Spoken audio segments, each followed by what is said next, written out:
कौरवों ने एक चाल चली युधिष्ठिर को जीवित पकड़ने के लिए, वो एक चक्रव्यूह की रचना की। अब चक्रव्यूह को भेजना एक अर्जुन ही जानता था और दूसरे पांडव कोई नहीं जानते थे। तो उसमें चिंतित हो गए जब युधिष्ठिर, तो चिंतित होने के बाद में अभिमन्यु उनके पास में जाते हैं और उनको पूछते हैं कि ताऊ जी आप चिंतित लग रहे हो मेरे को इस तरह से, तो चिंता का क्या कारण है। तो जो युधिष्ठिर ने बताया था कि इस तरह से ये जो है कौरव ने एक इस तरह से चाल चली है, एक चक्रव्यूह की रचना की है और अर्जुन को बाहर भेज दिया गया है युद्ध में। और अब उस युद्ध को उसमें चक्रव्यूह को कोई भेजना नहीं जानता। इस तरह से अभिमन्यु ने बताया था कि मैंने एक माँ के गर्भ में एक जो है मेरे पिताजी जो इस तरह से कह रहे थे, तो वो 7 दरवाजे थे, तो मैं 6 दरवाज़ों की, तो वो उसमें मेरे को याद है उसमें 6 दरवाजे मैं तोड़ दूंगा, लेकिन 7वां दरवाज़ा मेरे को जो है उस समय माता को नींद आ गई थी। इस तरह से वो कहते हैं। तो वो तैयार कर लेते हैं, अभिमन्यु तैयार हो जाते हैं उसको भेजने के लिए चक्रव्यूह को। तब वह जब पहले दरवाजे के ऊपर जाते हैं तो पहले दरवाजे के ऊपर जयद्रथ था। जो जयद्रथ जो दुर्योधन का बहनोई जो था, वो एक बड़ा जो है योद्धा था और उसने सब पांडवों को हराने के लिए एक शंकर भगवान से प्रण भी कर लिया था, एक वरदान भी प्राप्त कर लिया था उसने। और वरदान में उसको अर्जुन के अलावा कोई पराजित नहीं कर सकता था, इसलिए पहले दरवाजे के ऊपर उसी का जो है ड्यूटी थी उसकी।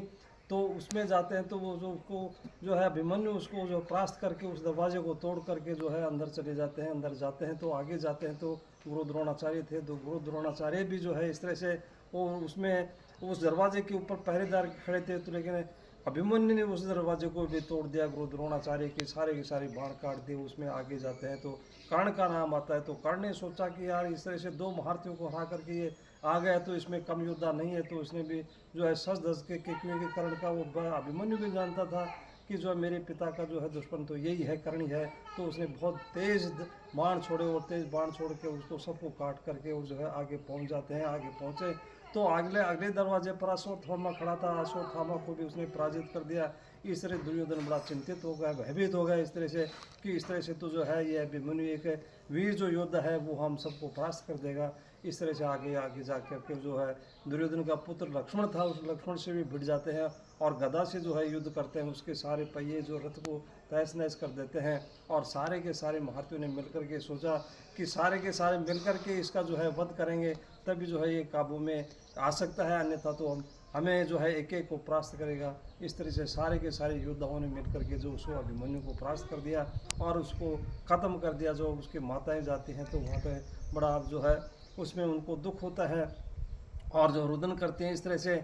तो उस तरह से श्री उधर से सब जो अर्जुन को पता चल जाता है कि अर्जुन को पता चलता है कि भाई अभिमन्यु की मृत्यु हो गई। तो अर्जुन ने ये प्रतिज्ञा कर ली थी कि सूर्यास्त से पहले पहले जो है उससे उसका वध करूँगा मैं, जो है जैसे जिसने जो अभिमन्यु का जो है वध किया उसके तो जयद्रथ नाम आया था, जयद्रथ ने उसके तहत तो जयद्रथ के लिए जो है इस तरह से प्रतिज्ञा कर ली थी। जो जयद्रथ को जो है कौरवों ने सारे ने मिल करके और अपने बीच में इस तरह से रख लिया था कि उसको कहीं उसको नज़र नहीं आई अर्जुन को।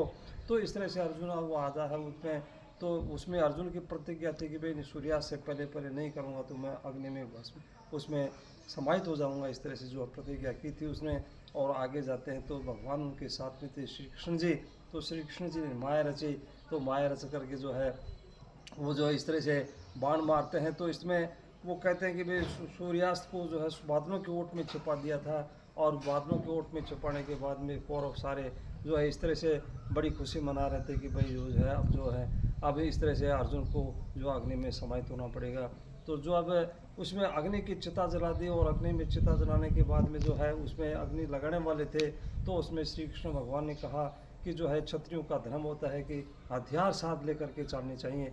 तो जब उस चिता के ऊपर जाते हैं तो जो है श्री कृष्ण भगवान कहते हैं कि ये जो है पार्थ देखो वो तो सूर्य रहा अभी अस्त नहीं हुआ है और वो आपका दुश्मन खड़ा, इस तरह से बाण मारो। तो इस तरह से श्री अर्जुन ने उसको बाण मार देते हैं। बाण मारने के ऊपर उसका जो है सर जो है आकाश में उड़ जाता है। इस तरह से उसमें भगवान श्री कृष्ण साथ में थे। श्री कृष्ण भगवान जिसके साथ में होते हैं तो उसका बाल भी बांका नहीं होता है।